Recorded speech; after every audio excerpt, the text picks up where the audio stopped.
Students, very good morning. आज हम देखेंगे स्ट्रक्चरल आइसोमेरिज्म के बारे में। जैसा कि मैंने पिछली वीडियोस में बताया है कि आइसोमेरिज्म क्या होता है and structural and stereo isomerism को हम कैसे डिफरेंशिएट कर सकते हैं, जिसका लिंक मैंने डिस्क्रिप्शन बॉक्स में दिया हुआ है। और आगे की वीडियोस देखने के लिए बेल आइकन का बटन दबाकर मेरे चैनल को सब्सक्राइब करें, जिससे कि आगे की वीडियो तुम्हें कंटिन्यू मिलते रहेंगे। First, structural isomerism. अब स्ट्रक्चरल आइसोमेरिज्म क्या होता है, तो स्ट्रक्चरल आइसोमेरिज्म की हम डेफिनेशन को डिफाइन करेंगे। स्ट्रक्चर में डिफरेंस की वजह से अगर उनकी प्रॉपर्टी में डिफरेंस होता है तो हम उसको बोलते हैं structural isomers.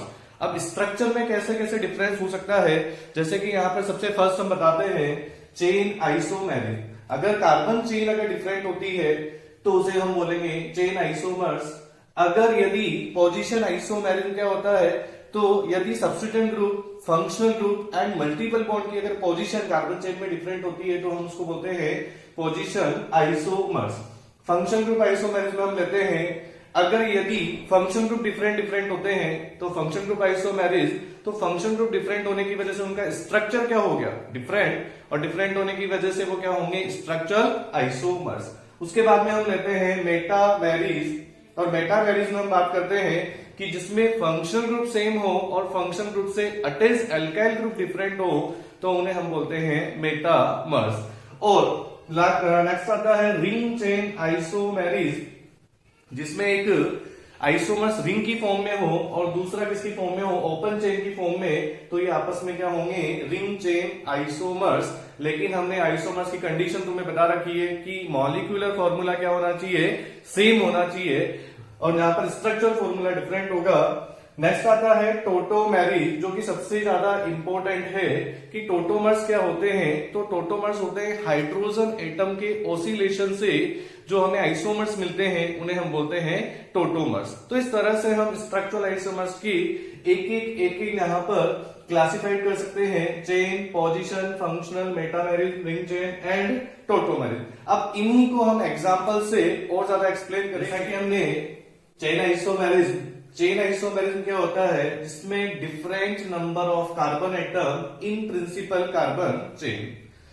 Principal carbon chain में number of carbon atom different होंगे तो वो आपस में क्या होंगे, चेन आइसोमर्स। जैसे फर्स्ट एग्जांपल हम देखते हैं C4H10 ब्यूटेन।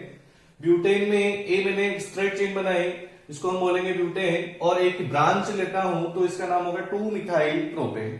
ये दोनों आपस में एक दूसरे के क्या होंगे, A और B आपस में हो जाएंगे चेन आइसोमर्स, क्योंकि इसमें 4 कार्बन की चेन है और इसमें 3 कार्बन की प्रिंसिपल कार्बन चेन होगी। इसी तरह से आते हैं पेंटेन में बात करते हैं, तो पेंटेन में एक बनेगा एम पेंटेन, यह सेकंड वाला बनेगा आइसोपेंटेन और थर्ड वाला बनेगा नियोपेंटेन, जिसके हम IUPAC नेम यहां पर देते हैं। तो यह पेंटेन, 2-मिथाइल ब्यूटेन और 2,2-डाइमिथाइल प्रोपेन, ये तीनों में ही चेन डिफरेंट है, ये आपस में क्या होंगे, चेन आइसोमर्स। उसके बाद में आते हैं नेक्स्ट C4H10O, ये होता है फॉर्मूला अल्कोहल एंड ईथर का। तो यहां पर अल्कोहल में देखें तो यहां पर 4 कार्बन की चेन है, इसका नाम बनेगा ब्यूटेनॉल, जबकि यहां पर एक ब्रांच ली मैंने और 3 कार्बन की चेन लेते हैं, ये 3 कार्बन की चेन है, तो यहां पर बन जाएगा यह 2-मिथाइल प्रोपेनॉल। तो आपस में ब्यूटेनॉल एंड 2-मिथाइल प्रोपेनॉल दोनों ही क्या होंगे, चेन आइसोमर्स। अगर एल्कीन में बात करें तो एल्कीन में भी 4 कार्बन से चेन आइसोमेरिज्म स्टार्ट होता है, और यहां पर ब्यूटीन और यहां पर बनेगा 2-मिथाइल प्रोपीन। तो दोनों इसी तरह से हम चेन आइसोमर्स के डिफरेंट एग्जांपल से हम चेन आइसोमर्स को समझा सकते हैं। Position isomerism. पोजीशन आइसोमेरिज्म क्या होता है, तो जिसमें यहां पर एग्जांपल से हम इसको क्लियर करते हैं। जैसे मैंने लिया प्रोपाइल क्लोराइड, अब प्रोपाइल क्लोराइड में एन प्रोपाइल क्लोराइड या IUPAC में बोले तो 1 क्लोरोप्रोपेन और सेकंड होगा 2 क्लोरोप्रोपेन। 1 क्लोरो में पोजीशन फर्स्ट पोजीशन पर क्लोरीन की, और इसमें 2 क्लोरोप्रोपेन में सेकंड पोजीशन पर है क्लोरीन, तो ये दोनों आपस में क्या होंगे, एक दूसरे के पोजीशन आइसोमर्स। नेक्स्ट हम लेते हैं इसी तरह से अल्कोहल। तो अल्कोहल में 1 प्रोपेनॉल और 2 प्रोपेनॉल, तो अल्कोहल की पोजीशन फर्स्ट पोजीशन और सेकंड पोजीशन पर है, तो दोनों आपस में क्या होंगे, पोजीशन आइसोमर्स। थर्ड में अगर बात करें तो थर्ड में देखो डबल बॉन्ड की पोजीशन चेंज हो रही है, 1 ब्यूटीन और 2 ब्यूटीन, ये दोनों भी आपस में एक दूसरे के क्या होंगे, पोजीशन आइसोमर्स। अब नेक्स्ट फोर्थ में आते हैं, मैंने लिया 1,2 डाइमिथाइल बेंजीन, जिसका की मॉलिक्यूलर फॉर्मूला होता है C8H10। इन सभी का मॉलिक्यूलर फॉर्मूला सेम है, लेकिन यहाँ पर दोनों मिथाइल ग्रुप की पोजीशन डिफरेंट है। 1,2 पोजीशन पर है, ये 1,3 पोजीशन पर है और ये 1,4 पोजीशन पर है। तो इससे हम बोल सकते हैं कि तीनों भी आपस में क्या होंगे, पोजीशन आइसो कहते हैं functional group isomerism. Functional group isomerism में अब हमें बताया कि फंक्शनल ग्रुप डिफरेंट होंगे, तो वो क्या होगा, फंक्शनल ग्रुप आइसोमेरिज। इसके एग्जांपल्स लेते हैं। जो सबसे पहले मैंने लिया अल्कोहल एंड ईथर, दोनों का मॉलिक्यूलर फॉर्मूला यहाँ पर सेम है, ethyl alcohol and dimethyl ether, लेकिन दोनों में फंक्शनल ग्रुप डिफरेंट है, तो ये दोनों आपस में क्या हो जाएंगे, फंक्शनल ग्रुप आइसोमर्स।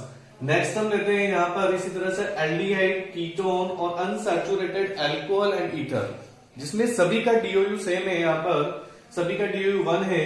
अब जैसे मैंने एक मॉलिक्यूलर फॉर्मूला लिया C3H6O, जिसमें यहाँ पर एल्डिहाइड भी बनेगा, कीटोन भी बनेगा और अनसैचुरेटेड अल्कोहल एंड ईथर भी बनेगा, और यहाँ पर cyclic alcohol and cyclic ether भी बनेगा। ये सब आपस में क्या होंगे, फंक्शनल ग्रुप आइसोमर्स, क्योंकि सभी का मॉलिक्यूलर फॉर्मूला सेम है और फंक्शनल ग्रुप डिफरेंट। नेक्स्ट आते हैं एसिड, एस्टर और hydroxy carbonyl compound. Hydroxy carbonyl compound, इनमें भी तीनों का मॉलिक्यूलर फॉर्मूला सेम है। जैसे फर्स्ट हम चलते हैं, कार्बोक्सिलिक एसिड लिया, एसिडिक एसिड, सेकंड हम लेते हैं यहाँ पर एस्टर, और थर्ड लेते हैं अल्फा हाइड्रोक्सी एल्डिहाइड, जिनमें तीनों का मॉलिक्यूलर फॉर्मूला सेम है और फंक्शन ग्रुप डिफरेंट है। नेक्स्ट आते हैं 1 degree, 2 degree, 3 degree amine. 1 degree, 2 degree, 3 degree amine भी आपस में फंक्शन ग्रुप आइसोमर्स होते हैं, क्योंकि उनका यहाँ पर NH2 देखो, फंक्शनल ग्रुप इसमें NH2 ग्रुप है, इसमें यहाँ पर आते हैं तो यहाँ पर NH है 2 डिग्री अमाइन, और यहाँ पर आते हैं तो ये 3 डिग्री अमाइन। तो तीनों में फंक्शनल ग्रुप डिफरेंट होने की वजह से आपस में क्या होंगे, फंक्शनल ग्रुप आइसोमर्स। इसी तरह से नेक्स्ट आता है साइनाइड और आइसोसाइनाइड। साइनाइड आइसोसाइनाइड में भी साइनाइड का फंक्शनल ग्रुप ही होगा और आइसोसाइनाइड का ये होगा, तो यहाँ पर भी फंक्शनल ग्रुप डिफरेंट है। उसके बाद नेक्स्ट हम लेते हैं अल्कोहल एंड फिनोल। अल्कोहल में अगर बेंजीन से ना जुड़कर किसी कार्बन से अगर OH जुड़ा होता है तो उसे हम बोलते हैं अल्कोहल, और अगर डायरेक्ट बेंजीन से कोई कार्बन जुड़ा होता है तो उसे बोलते हैं फिनोल। तो फिनोल और अल्कोहल दोनों भी आपस में फंक्शनल ग्रुप आइसोमर्स होंगे, और जहां पर हम दोनों का नाम देते हैं तो इसका नाम होगा ऑर्थोक्रिसोल, इसका नाम होगा बेंजाइल अल्कोहल, दोनों ही आपस में फंक्शनल ग्रुप आइसोमर्स। उसके बाद नेक्स्ट आता है एल्काइन और एल्काडाइन। एल्काइन और एल्काडाइन में भी दोनों का मॉलिक्यूलर फॉर्मूला सेम है और फंक्शन ग्रुप दोनों का डिफरेंट। ये दोनों भी आपस में क्या होंगे, फंक्शन ग्रुप आइसोमर। करते हैं मेटामेरिज, और मेटामेरिज की डेफिनेशन में पहले बता चुका हूं कि जिसमें फंक्शनल ग्रुप सेम होता है और फंक्शनल ग्रुप से अटैच एल्काइल ग्रुप क्या होते हैं, डिफरेंट। जैसे यहां पर अब आते हैं कौन कौन से फंक्शन ग्रुप मेटामेरिज शो करेंगे, तो यहाँ पर हम बोलते हैं polyvalent function group show the metamerism. अब पॉलीवैलेंट का मतलब क्या होता है, तो जिसकी देखो यहाँ पर मैंने डिफाइन किया है मोनोवैलेंट फंक्शन ग्रुप और polyvalent function group. Monovalent function group क्या होते हैं, जिनमें एक वैलेंसी सिर्फ कार्बन से जुड़ी होती है, जैसे अल्कोहल हुआ, एल्डिहाइड हुआ, कार्बोक्सिलिक एसिड हुआ, अमाइन हुआ, और जिसमें एक से ज्यादा वैलेंसी अगर फंक्शन ग्रुप से जुड़ी होती है तो उसे हम बोलते हैं पॉलीवैलेंट फंक्शन ग्रुप। तभी तो हम डिफाइन कर सकेंगे कि फंक्शन ग्रुप से अटैच्ड एल्काइल ग्रुप डिफरेंट है, तो वह मेटामर्स होंगे। तो यहां पर सबसे पहले मैं ईथर में बात करता हूं, फिर कीटोन, फिर एस्टर, फिर 2 डिग्री अमाइन और 3 डिग्री अमाइन। तो सबसे पहले हम लेते हैं C4H10O। यह यहाँ पर अल्कोहल प्लस ईथर का फॉर्मूला है, लेकिन अल्कोहल ईथर हमने पिछली वीडियो में या पिछले लेक्चर में बताया था कि अल्कोहल ईथर तो फंक्शन ग्रुप आइसोमर्स होंगे, लेकिन अगर ईथर ईथर की बात करें तो देखो फंक्शन ग्रुप सेम है और फंक्शन ग्रुप से अटैच्ड एल्काइल ग्रुप दोनों में डिफरेंट है। तो यहाँ पर दोनों आपस में क्या हो जाएंगे, मेटामर्स। यहाँ पर इसी तरह से हम आते हैं C5H10O। C5H10O कीटोन, और कीटोन में एक साइड मैंने यहाँ पर एक कार्बन लिया तो दूसरी साइड मैंने यहाँ पर कितने कार्बन आएंगे, 3। यहाँ पर अगर मैंने एक साइड 2 कार्बन लेता हूं तो दूसरी साइड पे कितने कार्बन होंगे, 2। तो इस तरह से हम बोल सकते हैं कि 2 पेंटेनॉन और 3 pentanone both are the metamers, जिसमें कीटोन से अटैच्ड एल्काइल ग्रुप दोनों में डिफरेंट है। उसके बाद थर्ड हम लेते हैं इसी तरह से अमाइन में बात करेंगे तो अमाइन में सिर्फ और सिर्फ हम 2 डिग्री अमाइन की लेंगे, क्योंकि 2 डिग्री 1 डिग्री 2 डिग्री और 3 डिग्री अमाइन आपस में क्या होते हैं, फंक्शन ग्रुप आइसोमर्स। तो यहाँ पर 2 degree amine function group same है और फंक्शन ग्रुप से अटैच एल्काइल ग्रुप दोनों में ही वापस डिफरेंट है। इसी तरह से आता है नेक्स्ट एस्टर, और एस्टर में हम बात करते हैं तो एस्टर फंक्शन ग्रुप सेम है और फंक्शन ग्रुप से अटैच एल्काइल ग्रुप इसमें भी क्या है, डिफरेंट। तो ये भी आपस में क्या होंगे, एक दूसरे के मेटामर्स।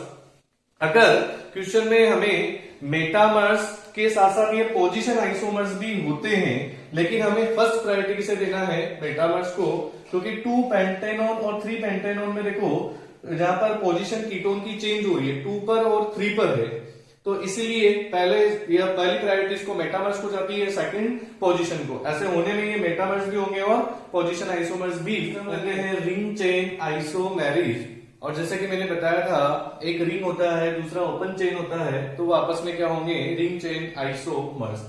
एग्जाम्पल से लेते हैं एल्कीन और साइक्लो एल्केन। जैसे मैंने यहाँ पर लिया प्रोपीन, प्रोपीन में ओपन चेन प्रोपीन लिया और एक cyclopropane, both are the ring chain isomers. इसके बाद next alkyne and cycloalkene, इनका भी डीओई दोनों का सेम होता है, जहां पर लेकिन एक प्रोपाइन बनता है एक साइक्लोप्रोपीन बनता है, तो ये दोनों भी आपस में क्या होंगे, ring chain isomers. Ring chain isomers का एक और एग्जांपल मैंने लिया जैसे ब्यूटीन, तो ब्यूटीन में मैंने ओपन चेन एक साइक्लिक यहाँ पर बनाया साइक्लोब्यूटेन और बनाया मिथाइल साइक्लोप्रोपेन, ये भी आपस में क्या होंगे, रिंग चेन आइसोमर्स। और रिंग चेन आइसोमर्स के केस में अगर ऑप्शन में हमें रिंग चेन आइसोमर्स नहीं दिया गया है तो उसको हम फंक्शन ग्रुप आइसोमर्स में कंसीडर करते हैं, जो कि मैंने यहाँ पे नोट डालकर लिखा है।